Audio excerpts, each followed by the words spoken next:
अब सूर्य नारायण भगवान को आप जल चढ़ा रहे हो तो छींटे नहीं लगे, उसके लिए क्या स्टूल पे चढ़ के चढ़ाओगे कि कुर्सी पे चढ़ के चढ़ाओगे? अरे बोलो तो सही। अब कई लोगों के दिमाग में यह बात भरा गई कि हम भगवान को जल चढ़ाते हैं, वो हमारे शरीर में छींटे लगते हैं, जमीन पे से पानी गिरता है, वो हमारे शरीर को छींटे लगते हैं, भगवान को अच्छा नहीं लगता होगा। कौन ने कहा? पहले तो उसको पकड़ के ला, क्योंकि मेरे राम जी महाराज, मेरे भगवान कृष्ण, बड़े बड़े संत साधु सन्यासी तपस्वी साधक उपासक जितने भी हुए, जिन्होंने सूर्य की आराधना करी, इन्होंने टेबल पे चढ़कर या कुर्सी पे चढ़कर जल नहीं चढ़ाया, इन्होंने पृथ्वी पर खड़े होकर ही, क्योंकि पृथ्वी तत्व के देव हैं शिव। जब हम मृत्यु लोक पर खड़े होकर, पृथ्वी पर खड़े होकर भगवान शंकर का भाग पृथ्वी तत्व को धारण कर कर जल को हाथ में लेकर जब समर्पित करते हैं और जो जल नीचे गिरता है वो शरीर पर अगर लगता है तो हमको उसका आशीर्वाद ही प्राप्त होता है, दोष नहीं लगता। पर लोगों ने इसको विपरीत कर दिया कि कौन ने विपरीत करा? कई लोगों ने इसको विपरीत कर दिया। कौन ने विपरीत करा? तो जो दूसरे धर्म के लोग होते हैं, जिनको हिंदू धर्म से नफरत होती है और जो हिंदू धर्म की पूजन सेवा अर्चना को समाप्त करना चाहते हैं, वो धीरे धीरे धीरे धीरे कहने लगे कि सूर्य को जल चढ़ाओगे तो शरीर में लगेगा, शरीर में लगेगा तो दोष लगेगा। इसको कह कहकर घर घर में सूर्य को जल चढ़ाना लोगों ने बंद कर दिया कि आप जल चढ़ाएंगे तो दोष लगेगा, शरीर पे छींटा लगेगा, शरीर को ऐसा लगेगा।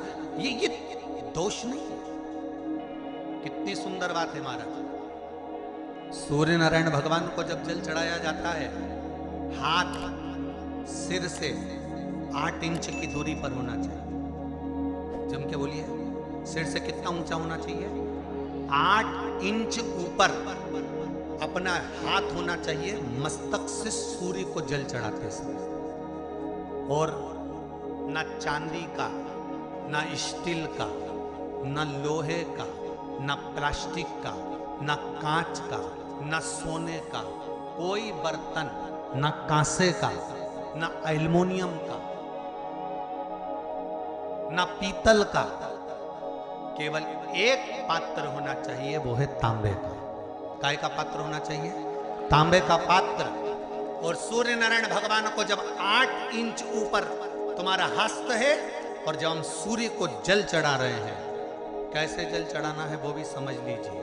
अगर कोई कैंसर का मरीज है, जिसके चेस्ट में कैंसर आ गया हो, लेफ्ट में राइट में कहीं पर कैंसर आ गया हो, या कोई गठान आ गई हो, तो महाराज आप जल चढ़ाते समय उस जल की धार को सूर्य भगवान को जब चढ़ा रहे हो तो धार आपकी गठान की ओर जाना चाहिए, जिससे सूर्य की किरण उस जल में से आपके उस स्थान पर पड़े, उस जगह पर पड़े जहां पर गठान है।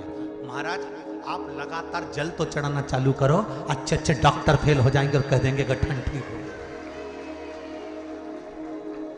आपका लीवर और किडनी गड़बड़ कर रहा है, आप प्रतिदिन आपका स्वास्थ्य गड़बड़ रहता है, आप प्रतिदिन ये ज्योतिष शास्त्र के अंतर्गत, रत्न शास्त्र के अंतर्गत, ये रत्न शास्त्र, ज्योतिष शास्त्र, रंग शास्त्र जो हमारे यहाँ है, रंगों के हिसाब से ये जितने रत्न होते हैं, माणिक हुआ, सोन मोती हुआ, नीलम हुआ, मूंगा हुआ, पुखराज हुआ, ये क्यों कहते हैं ये पीला है, ये सफेद है, ये नीला है, ये लाल है, इसको शरीर में क्यों पहनाते हैं? उसका कारण होता है कि जब शरीर में पहनते हैं, सूर्य की किरण उसमें पड़ती है, हमारे शरीर पर वो कलर का इफेक्ट पड़ता है, उस कलर को शरीर पर लगता है, और शरीर पर लगता है तो हमारा शरीर धीरे धीरे, हमारी जो इंद्रियां हैं वो सही होने लगती हैं, काम सही होने लगता है। तो आप कहते हो ना साहब, मैं कौन सा नक पहनूं, मैं कौन सा मोती पहनूं, मैं कौन सा पुखराज पहनूं, मैं कौन सा नीलम पहनूं, वो ज्योतिष शास्त्र के अंतर्गत, रत्न शास्त्र के अंतर्गत जितने रत्न हम पहनते हैं, ये केवल उस किरण के लिए ही तो पहनते हैं कि जो सूर्य की किरण मिले, उस किरण का प्रभाव हमारे शरीर पर पड़े।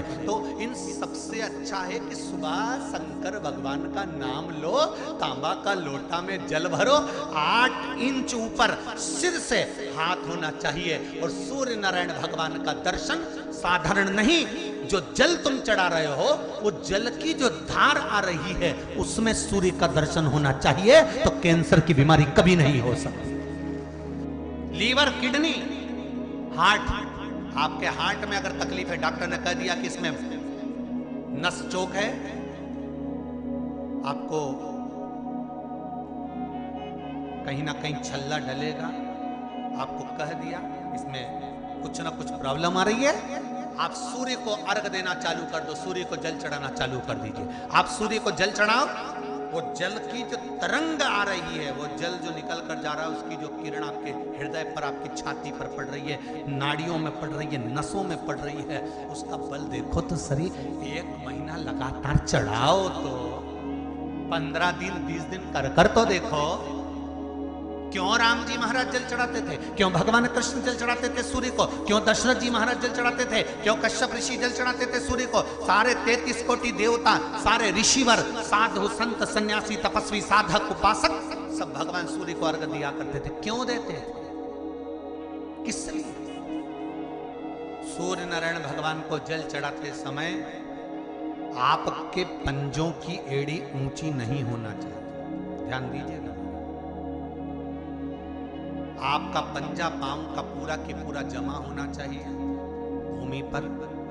हाथ कितने इंच ऊपर? 8 इंच ऊपर होना चाहिए। जल जो गिरे, सूर्य की किरण, सूर्य का दर्शन उस जल की रोशनी में करना चाहिए। क्या होगा उससे? जिस बच्चे को आंख में चश्मा लगा हो, मोटे से मोटा चश्मा लगा हो, छूट नहीं रहा हो, तो थोड़े दिन उसको सूर्य का अर्घ चढ़वाना चालू कर दो, जल में से सूर्य का दर्शन कराना चालू कर दो। सूर्य का दर्शन जल में से 2 महीना 2.5 महीना बहुत है, आंख की रोशनी बढ़ जाएगी, चश्मा हट जाएगा। आप कर देखिए। अब एक प्रश्न और खड़ा होता है सूर्य को अर्घ देने। गुरुजी, पंचदेव पंचायत में सूर्य नारायण भगवान शंकर की पंचायत में हैं। सूर्य नारायण को हम फ्लैट में रहते हैं, हम फ्लैट के अंदर रहते हैं, तो हम फ्लैट में रहते हैं, हमारे यहाँ अगर छज्जा नहीं है, हमारे यहाँ जगह नहीं है, तो हम सूर्य को अर्घ कैसे दें? तो महाराज खिड़की तो होगी। अगर घर में फ्लैट में पानी ढुलेगा और आप लोग नहीं समेट सकते तो एक बाल्टी रख लो, एक पात्र रख लो, पर सूर्य नारायण भगवान को अर्घ देकर रोशनी शरीर पर पड़ना चाहिए। जिंदगी में कभी कोई बड़ी बीमारी नहीं आ सकती। कितने लोग देते हैं सूर्य को अर्घ? जरा हाथ उठाओ। बहुत बढ़िया, बहुत जोरदार। पुरुष लोग भी देते हैं ना, चाहे बच्चे से बच्चा, बच्चों के हाथ में भी 1 लोटा पानी पकड़ाओ। घर में छोटे बच्चे हो ना, उनको तांबे का लोटा दो, पानी दो, जा बाहर खड़े हो जा, 1 लोटा पानी चढ़ा के। पहले दिन आप स्वयं बच्चे के साथ बाहर खड़ी हो, ओटले पर, घर के बाहर खड़ी हो, छत पे खड़ी हो या घर के बाहर खड़ी हो, और बच्चे से कह लो चढ़ाओ बेटा, देखो ऐसा हाथ 8 इंच ऊपर करिए, तांबे का लोटा लेकर पानी धीरे धीरे डोलना है। जैसे वो स्लो मोशन के सीन नहीं होते नाटक में, एकदम धीरे धीरे, बस नहीं तो मालूम पड़े छोरा छोरी एक साथ उंडेल के नहीं। जल चढ़ाते समय उस पानी में से सूर्य की किरण पड़ना चाहिए, सूर्य की किरण। एक बात और कहना चाहूंगा, अगर आप लोग स्वीकार करेंगे तो, अगर कहीं आपको लगता हो कि बच्चा पढ़ने में कमजोर है, विद्या में कमजोर है, रिजल्ट अच्छा नहीं आ रहा, पढ़ने में कमजोर है, वो पढ़े, अपनी जगह पढ़े, वो कार्य करे, अपनी जगह करे, मेहनत करे, अपनी जगह करे। बच्चों को कह दो कि कुछ समय के लिए सूर्य को अर्घ देना चालू कर। सूर्य की किरण जहां पर ब्राह्मण या हिंदू धर्म का व्यक्ति मस्तक पर तिलक लगाता है, भुकुटियों के बीच में उस सूर्य की किरण इस भुकुटी के बीच पड़ना चाहिए, परंतु पानी कम से कम ना करते हुए स्लो मोशन में धीरे धीरे गिरना चाहिए, एकदम धीरे धीरे। वीडियो पसंद आए तो प्लीज लाइक और सब्सक्राइब जरूर करें। हर हर महादेव। धन्यवाद।